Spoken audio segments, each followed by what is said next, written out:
Thanks for joining. Is everyone excited to, to be talking about the one and only Tiffany Haddish, right? Very excited. For everyone who's read the book, definitely feel free to comment. I think it's time to get started. Let's see. Khalil, bring me a watch. I need a watch. So, first and foremost, welcome for everyone here. I definitely think it's 7 o'clock, so we can get started now. And what was I going to say? Yep, it's 7 o'clock, so welcome. We are going to be talking all about Tiffany Haddish's book, The Last Black Unicorn. For everyone who's watching, thanks for joining. I want this to be conversational. Every month we have a book club meeting and we talk about a specific book. This month is, like I said, The Last Black Unicorn. I'll hold that up. And it was a very interesting book for several different reasons. First and foremost, Tiffany Haddish does not hold back at all. She totally shares like her life to very explicit, very clear, hello, thanks for joining. For everyone who, I think it was a very open memoir, for sure. She talked about a variety of things. She talked about the fact that she had a very rough upbringing. She was in foster care. Her mother had mental illness. She struggled with body image and body acceptance. She had like these warts on her forehead, actually, and that's kind of why she calls it the last black unicorn, because she at a certain point they would make kids would bully her about it, and she would try to cut it off and it would start to bleed. It would be a whole situation. So but in reality she is a black unicorn for sure, and a very honest story. What else did she talk about? She also talked about domestic violence, which was really sad to understand a little bit about the struggles she had with an ex-husband, struggles she had with a boyfriend who got violent. She actually engaged in a bit of pimping. Did everyone know that at all? So that was kind of interesting. And I don't want to give away too much because I want you to read the book. If you haven't read the book, you definitely should read the story. How I will phrase it is, when it came to the pimping story, is that she had a boyfriend who I guess wasn't happy in the type of job that he was having. So he had a friend who'd introduced him into the industry. He got his girl and then proceeded to put her out, and she was, having sexual affairs with other people, as including him, while he was dating Tiffany. And then when she found out about it, she kind of lost it on the guy. And then she also ended up speaking to the girl and was like, oh, well, if you work with me, you can make, hey, thanks for the love, you can make more money, and da-da-da. So she actually out pimped a pimp. Yeah, I know. Very interesting. Yes, I do need to watch, Khalil. But that's okay. You could just keep time for me, love. And it was very interesting. So, I've never read about a story about a woman. Obviously, there are women madams. There are women madams now who hire girls for sexual activity and kind of hold their money and all that good stuff. But I definitely didn't think that Tiffany had that in her background. So that was very interesting. What else does she talk about? She also talks about sexuality. She talks about her sexual endeavors, which I thought was very bold to share that in a memoir and to share, her sexual exploits. Yeah. And she has relations with a guy named Roscoe, which she has used in routines, if anyone's watched Tiffany's routines. And so I don't think she knew if he was really if he was officially challenged, but he had a speech impediment, as well as he had a short arm, and it's very fascinating, her sexual exploits with him, as well as yeah, exactly. And You know, very, very fascinating. Thanks for all the love, guys. What else did she talked about finances, right? She talked about the fact that now that she's making more money, what does that mean for her lifestyle, her choices? I think what's fun about Tiffany is that even though she's more probably famous than probably a lot of other comedians out here, she's still like a real person. Like if you see her perform, she's had that white dress that she's worn and she's like, listen guys, this was like, I think $3,000 or $4,000. She's like, you're gonna see me buried in this dress, right? Like, so she still has a lot of realness to her and her habits. But then she also talks about, you know, kind of going a little crazy with online shopping, which is like, who couldn't relate to that, right? So it's very interesting, lots of themes. And then also Scientology. Who's familiar with Scientology, right? The religion, the group. She shares her experience. I feel like that's an OMG kind of experience that you should totally read about. I don't want to ruin that for you. But in addition to that, I will just kind of go through maybe some... Yep. And I will go through just some other segments specifically about the book. So there are a couple of things I like to hit when reviewing a book for our Dressing Roommate book club meeting. First and foremost, what was my overall thoughts on the book, right? So definitely overall enjoyed it. I think it was a very honest, very comical, very, very funny memoir. I would say probably the funniest memoir that I've ever read. So I really liked that. I also liked how open she was about her feelings about people that she loved, people that she didn't love, and just kind of keeping it 100. I think so much of life, you know, it's important to be authentic and true to yourself. So I really appreciated that narrative. And then also I really liked her talking about her challenges as a comedian, because I think that when we think about successful people, it's important to always remember that they're moving forward, but sometimes they fall forward, right? And in life, we all have challenges, and, you know, maybe not every joke lands, right? Maybe not everything you do is successful, but there's always teachable lessons from that, right? So I think that that's interesting. Some memorable passages. Okay, so let me open up. So if anyone has the book, you can go to page 57. That's the first passage I'd like to share. It's called Belong. She titles it Belonging.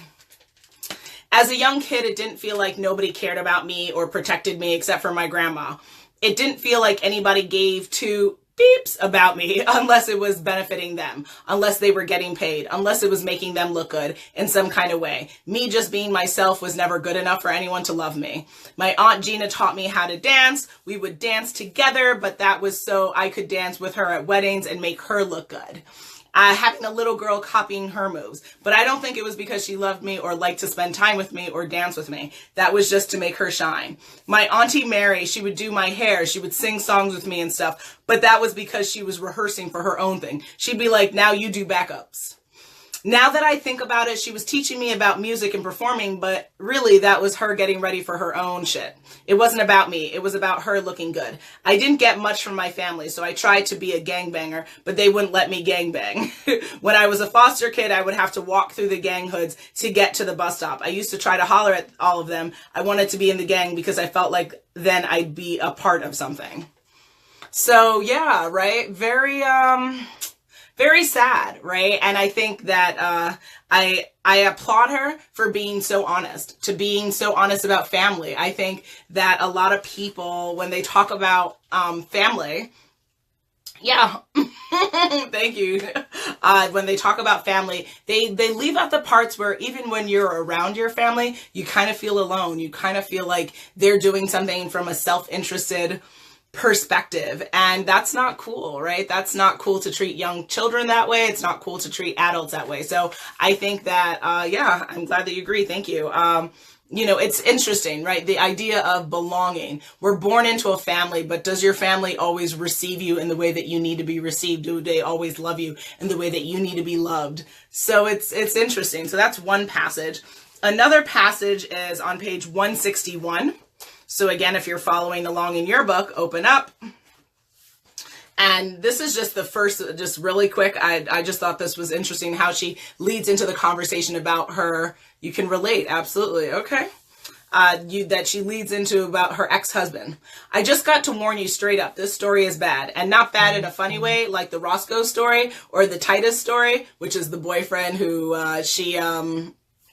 so that she could, out pimp the pimp. That was Titus. Like this is just flat out bad. This story is probably going to frustrate you. It might even get you angry. I almost did not put this in the book. I mean, there isn't much here that's funny, to be honest, but I ended up putting it in because of 3 reasons. 1, it's the hard truth about my life. I always tell the truth, even when it's not fun.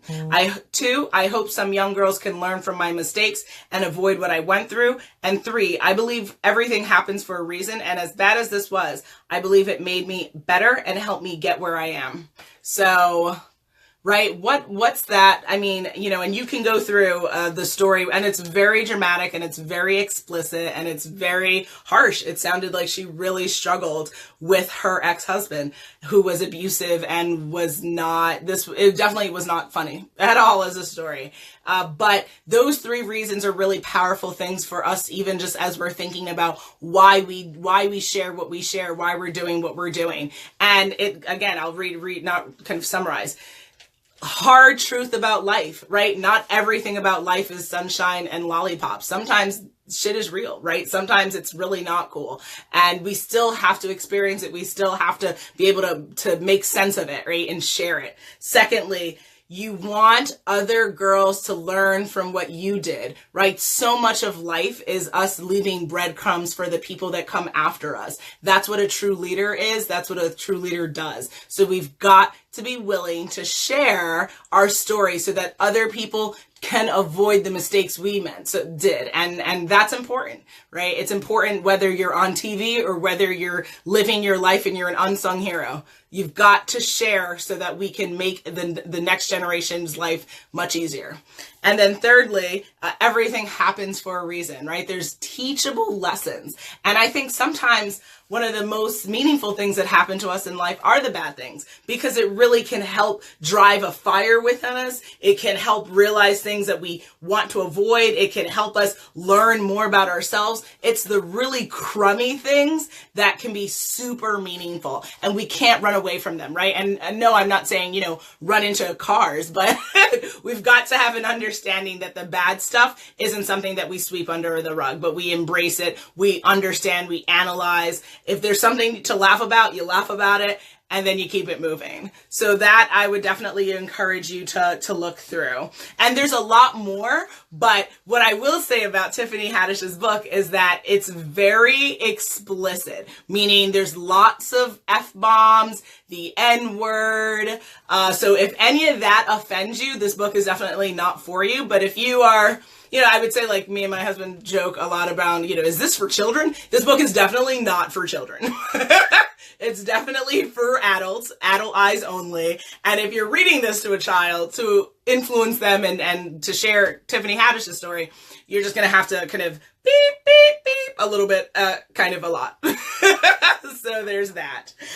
Structure of the book. So this book doesn't necessarily follow like a chronological flow. She kind of breaks it up based on the different types of important moments in her life that she wants to share, which I think is kind of similar for memoirs. It doesn't always have to go from, well, first I was 2 and then I was 7, and right. So I think she breaks it up, but it all makes sense in that sense. And things I didn't love. Pretty much, I love Tiffany Haddish. I feel like she is not like the last black unicorn. Like, literally, she's a unicorn. Like, she's amazing. Everything she touches is gold. So it's like, love the book. Love the honesty. She made me laugh. I felt like it was like a stand-up with like some really heavy stuff and some really funny stuff in there, all in one. So it's really a really fun, easy read. But I would say, again, just the language piece. I tend to sometimes be like a sailor. If you didn't know that about me, I tend to curse. Close your ears, Dad. But, so, if you don't like that, that's maybe something you wouldn't have liked about the book, but, that's about that. And let's see. Things I talked about I really liked. Character development. Because the memoir is focused on Tiffany Haddish's life, it doesn't necessarily lend for you wanting to be like, well, let me learn more about this person, right? Like, I think that you really just crave more and more and more from Tiffany, it was a really engaging book, and I felt like I just wanted more. Like, even when it was ending, I was like, wait, I want more, right? So I think that she did a really good job of kind of keeping the audience and the reader involved and really excited about her story. And let's see, lessons learned. So for anyone who's watching and if you've read the book, I'd love for you to also chime in at this section. I'm going to go through, and thanks for all the love and the hearts and everyone watching and joining. I greatly appreciate it. I'd love at this time for you to share lessons that you learned from reading the book, and because I'm going to go through mine. First, the struggle is real. I think a lot of times we look at, again, the pretty end picture of someone's life and we're like, oh my God, they're so famous. They're so amazing. The struggle is real, right? Tiffany was homeless. Tiffany went through domestic violence. Tiffany had a mother who was mentally ill from a traumatic car accident, which totally beeped up her relationship with her mom. Tiffany went through, she was molested in foster care. She went through a lot of stuff. The struggle is real, and the struggle is real in different ways for each and every one of us, but we cannot not acknowledge all the triumphs that you've had, all the struggles that you've overcome. It makes you a stronger person. It adds the coloring to the color book that is your life. So I definitely greatly appreciated reading and sharing and seeing her stories, because no, my struggles aren't the same, but I respect her, right? Sister to sister, woman to woman, human to human. It's dope that she was able to overcome everything that she did. Secondly, standing up for yourself. So she shares a little bit about how, as a comedian, especially as a woman comedian, that there are times where people in the industry and with the Me Too movement and Time's Up and all that good stuff, now we're seeing people saying, none of this nonsense, none of these backdoor room deals, you do this, take this off. The time for that has come and gone. But we want to, we still have to stand up for ourselves. So there was points where she had to turn down opportunities because she wasn't going to sexually exploit herself to get that gig or to get that next connection or to be in that next show. And I appreciated that she shared that, because for other women comedians coming up in the industry, or just generally trying to be a person of, and I hear noise, trying to be a little bit more, a little bit more, I guess, famous or successful, or whatever category you want to label it is, you still have to have things that you stand for, and you still have to be willing to stand up for yourself. So that's really key. And okay, good. And we're still making good time. And the next thing is your story will surprise you. I would say that was something that I learned from that, because there was a time where she actually stopped doing comedy, which is actually really funny. You would think, wow, Tiffany Haddish, she's probably been really funny the entire time and hasn't, thanks for joining, and would never stop comedy. But no, there was a time where she stopped comedy because she wanted to get the quote unquote, a real job, make money. She wasn't convinced, or she was kind of discouraged to, go ahead and make a career with comedy. But your life will go up and down and twists and turns, and you'll be surprised where your story goes, right? And so I thought it was interesting that she shared a little bit about when she worked at an airport, and when she wasn't doing comedy, and when she was doing other things, and how it all leads up to and kind of culminates to her doing what she was meant to do on this earth, which is definitely to make us laugh, definitely to entertain us, and definitely for her to be the shining star that she is. Next thing, using humor in life. Who here likes to laugh? I do. My favorite pictures are of me laughing. I'd love to hear everyone watching. If everyone loves to laugh, give me some hearts, give me some likes. Yeah. Okay. Thank you. Humor is so important. I think that with everything going on in our world, it's important for us to always find something to laugh about, for us to always find something to smile about, for us to always be able to, you love to laugh? Awesome. Yeah, exactly. We could laugh together, right? You can't laugh enough. You can't enjoy life enough. So I think that that's important. And I think that it's kind of suiting that Tiffany Haddish became a comedian, because, right, she went through a lot of trauma, and how is she able to make sense of it? She's able to put them into jokes and put them into stories and be a storyteller. And I think it's the perfect profession. It's the perfect way to handle some heavy, heavy, heavy stuff that she went through. So there's that. Also, there's a light at the end of the tunnel. Previously, in a previous book meeting, we read a book where I had a similar kind of lesson learned, and I think that that's going to be a common thread that as we go through the book club, if we read other people's memoirs, that there is always a light at the tunnel, right? So that struggle doesn't last forever, right? And nothing really lasts forever. It's always kind of evolving and tinkering and changing. And so even when we're in the midst of hell, right? Even when we're in turmoil, that we feel like there is no light, that it is only darkness. It's not true, right? It's absolutely not true. And you absolutely have to have faith and always know that you too can surpass what's going on, that you too can get past the struggles that's going on. So I think that that's a meaningful lesson. And I took that to heart for sure. What else I would say? Relatability.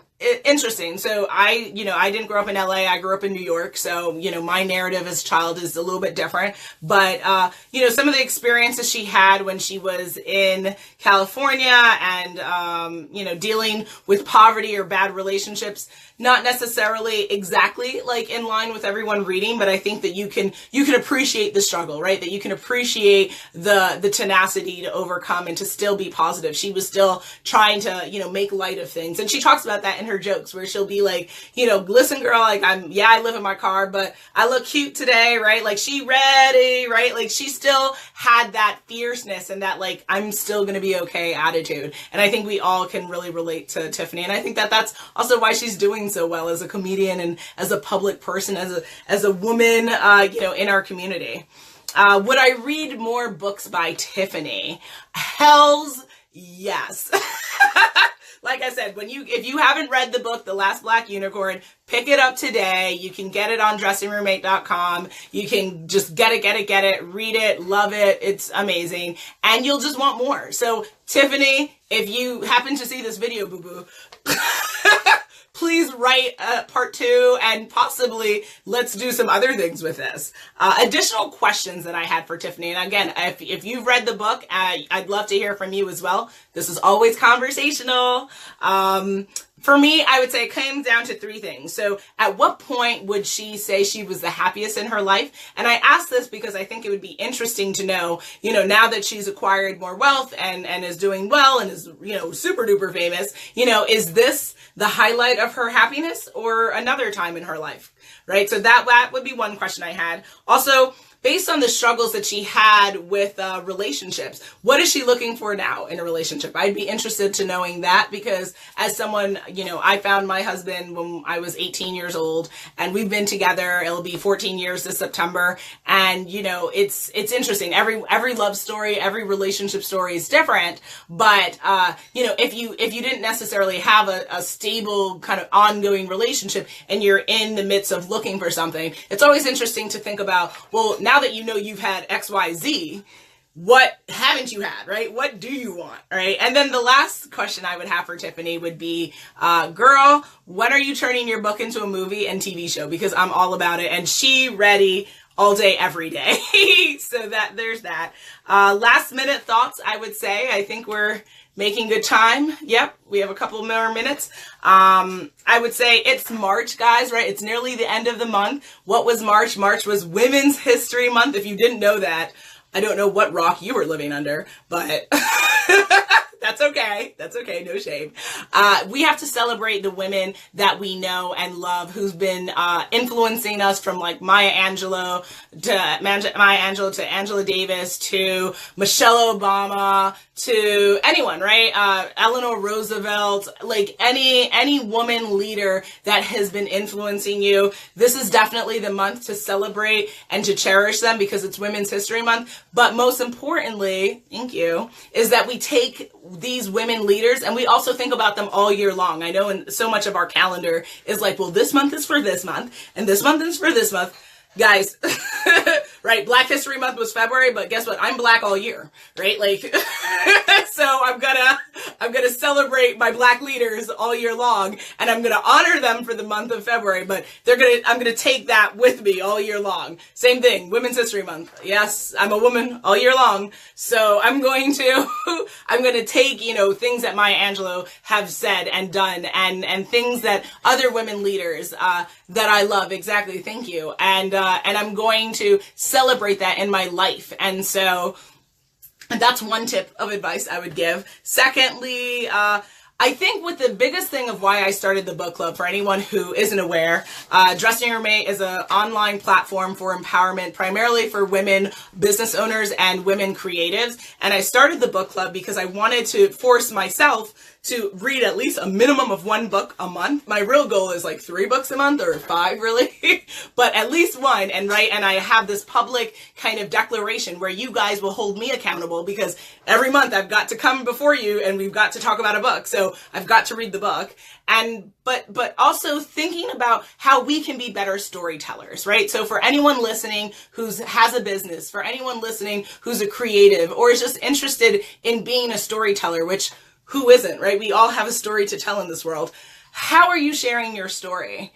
Right? Yeah. How are you sharing what's been most meaningful to you, the lessons you've learned, the struggles you're going through? Because that's the point of reading, right? I think that we're getting a little bit lost in our society about getting away from reading, and like, oh, you don't have to read, you can watch this video, or, oh, you can read this in 2 minutes or less. Like, yes, that's great. It's great to absorb a lot of stuff very quickly, right? Exactly. But we've also got to remember that reading is something that makes us smarter. It broadens our mind, which is what the most important thing we have in our body. And we've got to always take what we're reading, take what we're learning, and implement that into our lives. So as we read each month, I'm choosing books that will help you think about your life, think about other people's lives, and figure out something new that you can take away from this, right? So from Tiffany Haddish, I've learned that I can try to, when I'm thinking about how I'm telling a story, maybe be funny, right? Maybe some messages can be said in a joke. Maybe something can be said in a story. I'm also thinking about, wow, with the things that I've struggled with, there are other people who are struggling with something even worse. So am I being compassionate enough? Am I really thinking about what's really going on with other people, right? It's really easy to get caught up with ourselves, but like, I tell my story through speaking on platforms. Phenomenal. Yeah. So how can we storytell, right? And where are we storytelling? So I think that that's another thing. And for the book club, I do this on Facebook Live so that we can all communicate globally. You can tell your story. You can share your thoughts. You can share what's important to you wherever you are. I don't think that we should be limited anymore by space, because that's the beauty of social media. That's the beauty of having something like Facebook and a Facebook Live. So there's that. What else? What are we reading for April? If any of you are thinking, ooh, I don't want to miss that next meeting, right? I love that idea if you are. For us, we are going to be reading a book called The Purple Passage by Carrie Davis. And what's going to be really exciting, and that's taking place so you'll get all the details on dressingyourmate.com. You see it on the right-hand panel. You'll click in, you can RSVP, and you'll see the book as well. I'll put that all up tomorrow. You'll get that. And what's interesting is that she also has a story of domestic violence, being a survivor of domestic violence. And she wrote a fictional story, so it's not based on any one person or specific events in her life. Yep, social media is a great tool. And so I hope you guys really enjoy it. She's a really great model, author, advocate. I'm really excited that she's going to be joining the book club. This will be actually the first time for a book club meeting where we have the author join in. So if you are totally into talking directly with the author, definitely make sure you tune in and join that conversation. And then lastly, if you want any more details as to like things that I'm working on, upcoming events, I also do other live streams. I do kind of a real chat, like lunchtime chats. I have a couple coming up in April.